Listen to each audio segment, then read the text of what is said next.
रिश्तों का कड़वा सच। क्यों अच्छे पुरुष हारते हैं और खराब जीतते हैं? क्या आप वह कड़वी गोली निगलने को तैयार हैं? कुछ ही क्षणों में आपकी दुनिया बदलने वाली है। आप एक ऐसे सच से रूबरू होने वाले हैं जिसे समाज ने सदियों से छिपाकर रखा है। एक ऐसा सच जो आपकी रोमांटिक धारणाओं को तार-तार कर देगा। यह वह अनचाही हकीकत है जो बताती है कि क्यों अक्सर महिलाएं उन पुरुषों से दूर भागती हैं जो सच्चे, वफादार और अच्छे होते हैं। वही अच्छे पुरुष जिनकी चाहत का वे जुबान से दावा करती हैं। यह कोई मनगढ़ंत कहानी या महज एक राय नहीं है।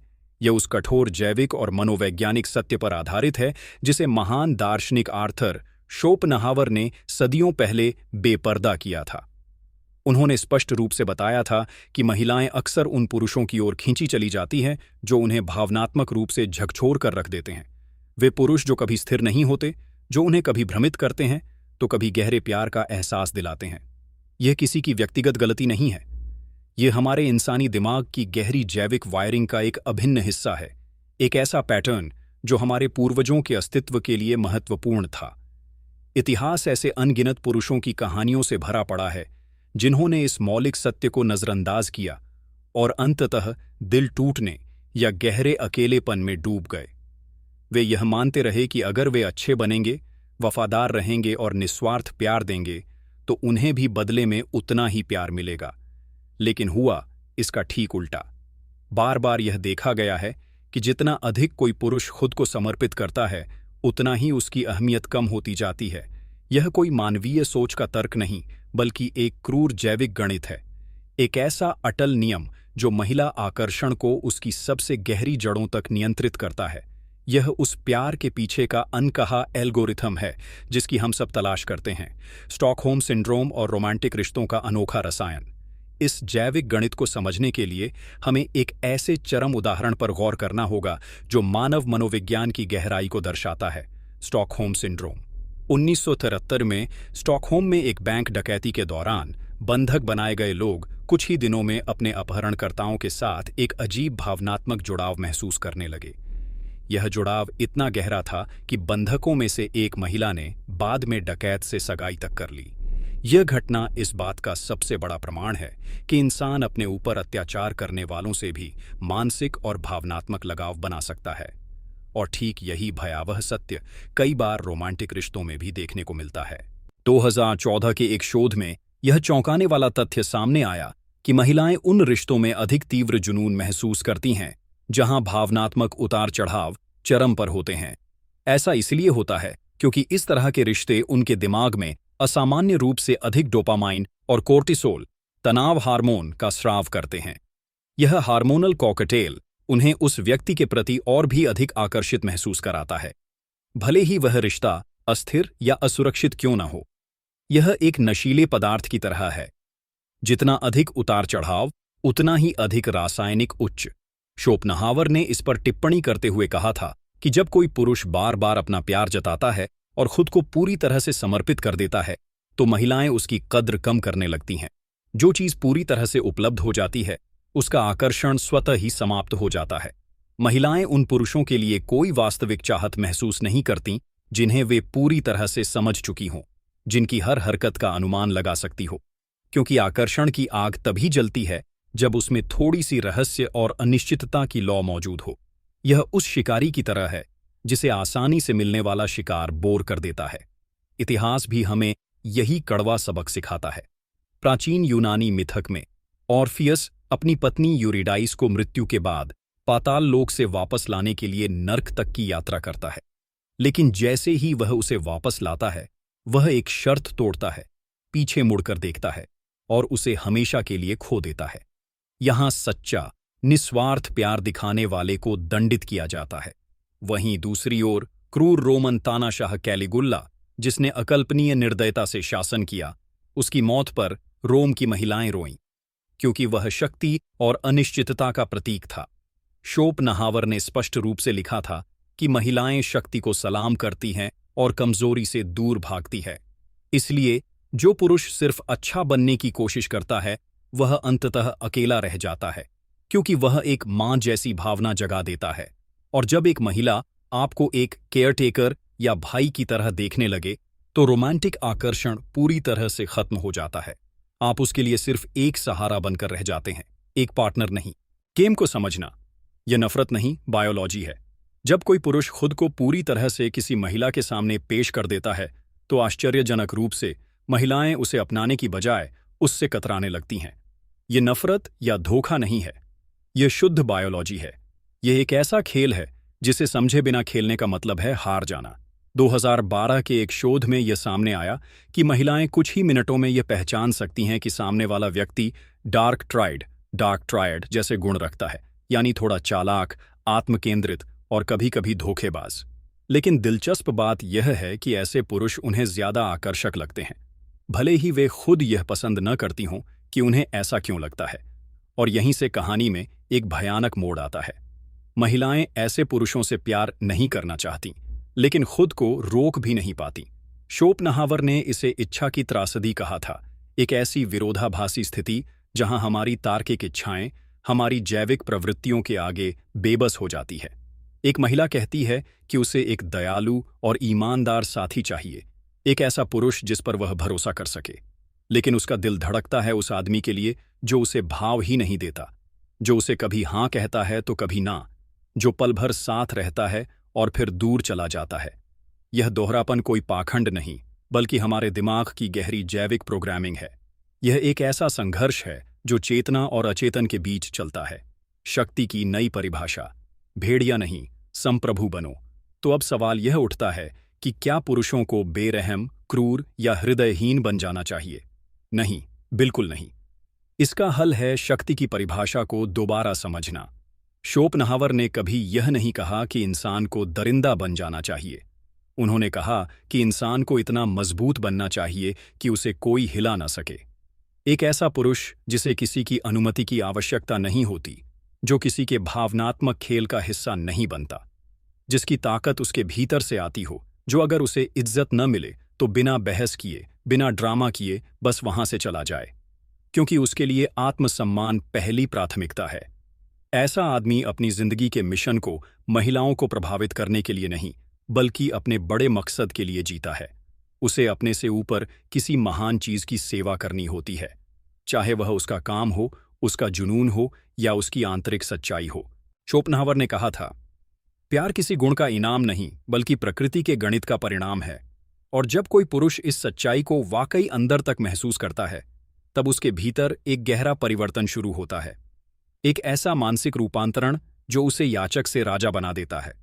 लेकिन यह रास्ता कमजोरों के लिए नहीं है, यह सिर्फ उन लोगों के लिए है जो सच का सामना करने की हिम्मत रखते हैं, उन भ्रमों को तोड़ने का साहस रखते हैं जिनमें वे अब तक जीते रहे हैं। इच्छा का जागरण, जब भ्रम टूटते हैं। हर आदमी की जिंदगी में एक ऐसा मोड़ आता है जब उसकी सारी गलतफहमियां टूट जाती हैं, जब उसे एहसास होता है कि दुनिया अच्छाई का इनाम नहीं देती, बल्कि ताकत का आदर करती है। लेकिन यह वह ताकत है जो आत्मविजय से आती है, न कि दूसरों को दबाकर।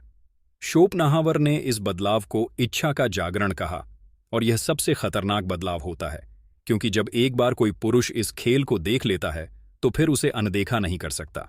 कल्पना कीजिए, एक ऐसा आदमी जिसने जिंदगी भर सिखाए गए नियमों का पालन किया, मेहनत की, ईमानदारी दिखाई, प्यार दिया और सोचा कि उसे भी वही सब मिलेगा।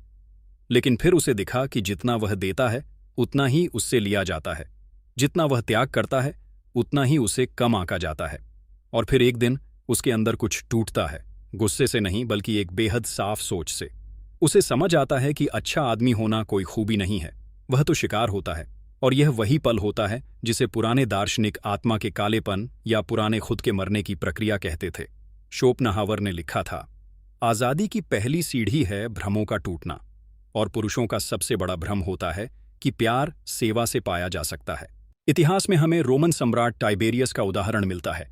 अपने शासन की शुरुआत में वह ईमानदार और जनता का सेवक था, लेकिन बदले में उसे मिली धोखेबाजी, साजिशें और घृणा।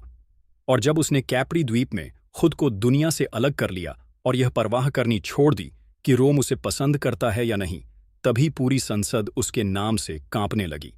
इस पूरी घटना से एक ही सीख मिलती है, बेदर्द होना ताकत नहीं है, लेकिन बेपरवाह होना ताकत जरूर है। एक ऐसा मर्द जो दुनिया की नजरों में अच्छा बनने की कोशिश नहीं करता, बल्कि अपने उसूलों पर जीता है, वह न अच्छा कहलाता है न बुरा, वह बस मजबूत होता है, प्रामाणिक होता है। संप्रभुता का खतरा और संतुलन का मार्ग। एक मर्द जब अपनी ताकत को पूरी तरह समझ लेता है, जब वह वैलिडेशन की जरूरत से ऊपर उठ जाता है, जब वह अपने मिशन को जीना शुरू करता है और दूसरों की अप्रूवल की तलाश छोड़ देता है, तब वह एक ऐसे मुकाम पर पहुंचता है जिसे शोपनाहावर ने प्राकृतिक शक्ति कहा। यानी वह अब किसी से इजाजत नहीं मांगता, वह अब दूसरों के इशारों पर नहीं चलता।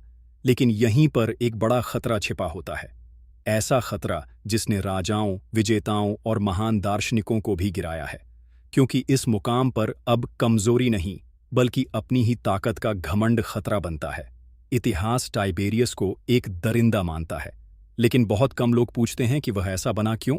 शुरू में वह न्यायप्रिय और जनता के लिए समर्पित राजा था, लेकिन लगातार धोखे, राजनीति और जनता की बदलती राय ने उसके अंदर का भरोसा तोड़ दिया और आखिर में उसने कैप्री में खुद को बंद कर लिया और अंधेरे में ऐसे काम करने लगा जो कोई सोच भी नहीं सकता। वह आदमी जो रोम की सेवा करना चाहता था, वही बाद में रोम के लिए डर का पर्याय बन गया। यही उस जाग चुके आदमी का असली खतरा है, घृणा और अलगाव। शोपनाहावर ने चेतावनी दी थी कि जो आदमी प्यार के भ्रम को देख लेता है, वह खुद को प्यार के लायक मानना ही छोड़ देता है और यहीं वह फंस जाता है।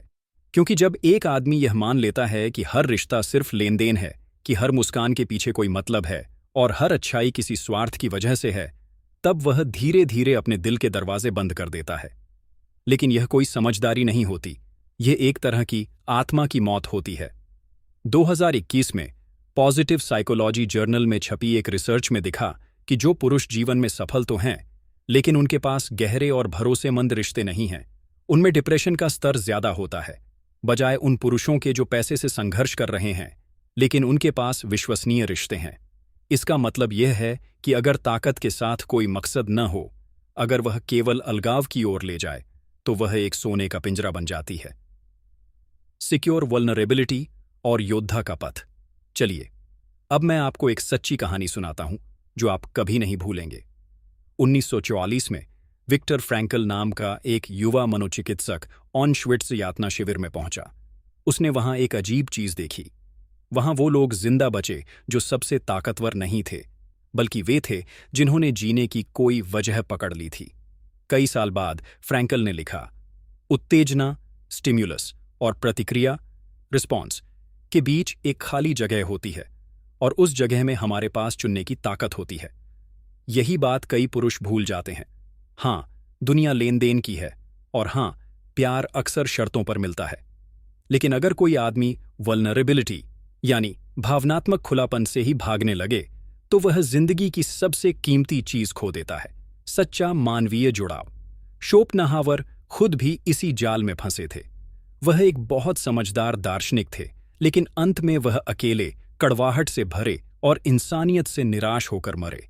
हालांकि उनकी डायरी से पता चलता है कि वह भी अंदर से गहरे कनेक्शन और प्यार के लिए तरसते थे। यही विरोधाभास हर पुरुष के सामने आता है। क्या आप सिर्फ दुनिया की सच्चाई देखकर कठोर बन जाओगे या फिर सच्चाई देखने के बाद भी इंसान बने रहोगे? पुराने मिथकों में यह द्वैतता, ड्युअलिटी दिखाई देती है। ज्यूस, जो आसमान का देवता था, वह भी इंसानों से प्यार करता था। ओडिन, जिसने अपनी आंख ज्ञान के लिए दी, फिर भी अपने योद्धाओं के साथ हंसता था। यहां तक कि हेडिस, जो मौत का देवता था, उसने भी परसेफोन से सच्चा प्यार किया। इसका मतलब यह है कि असली ताकत वह है जो जानती है कब अपनी ढाल नीचे रखनी है। आज की रिसर्च भी यही कहती है। 2019 की एक हार्वर्ड स्टडी में पाया गया कि जो पुरुष अपनी भावनाओं को जाहिर कर पाते हैं लेकिन फिर भी खुद को संभालते हैं, वह सबसे ज्यादा खुश और सफल रहते हैं। इसे सिक्योर वल्नरेबिलिटी कहा गया, यानी खुला होना लेकिन कमजोर नहीं, भरोसा करना लेकिन अंधा नहीं होना। यही सोवरन, संप्रभु आदमी की आखिरी परीक्षा होती है। क्या वह अपनी ताकत के गुलाम बने बिना जी सकता है? क्योंकि यही दार्शनिकों की सबसे बड़ी गलती होती है। शोपनाहावर ने इंसान की प्रकृति को बखूबी समझा, लेकिन वह उससे ऊपर नहीं उठ सके। उन्होंने प्यार को भ्रम कहा, लेकिन उनकी अपनी राइटिंग्स बताती हैं कि वह कनेक्शन के लिए तरसते थे। उन्होंने अटैचमेंट से दूर रहने की बात की, लेकिन खुद इसकी भारी कीमत चुकाई। तो असली सीख क्या है? कि गेम को देखना काफी नहीं है। सवाल यह है कि क्या आप उसे अपने नियमों पर खेल सकते हो, और यही तुम्हारे लिए सबसे बड़ा चौराहा है। एक रास्ता है कड़वाहट का, उन राजाओं की तरह जो बहुत कुछ देख चुके हैं और अब किसी पर भरोसा नहीं करते। दूसरा रास्ता है एक एनलाइटेंड वॉरियर का, वह आदमी जो ताकत रखता है लेकिन उस ताकत से भ्रष्ट नहीं होता, जो प्यार करता है लेकिन कभी खुद को गिरवी नहीं रखता, जो आग में चलता है और राख नहीं बल्कि सोना लेकर निकलता है। और अब फैसला तुम्हारा है।